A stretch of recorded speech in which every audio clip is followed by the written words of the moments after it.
शोभितकौस्तुभः पद्मनाभो देवागर्भश्चन्द्रसूर्यविलोकनाः जगन्नाथो लोकनाथो नीलाद्रीशः परोहरिः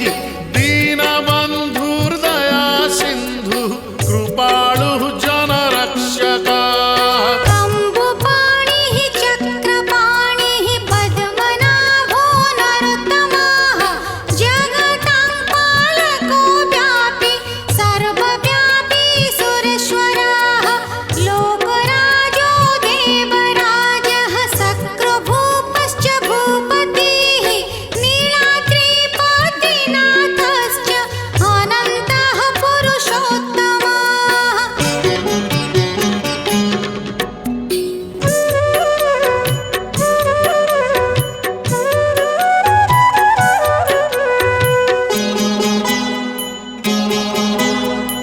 तार्क्ष्योऽध्यायः कल्पतरुः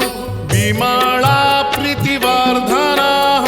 बलभद्रो वासुदेवो माधवो मधुसूदनः दैत्यारिः पुण्डरीकाक्षो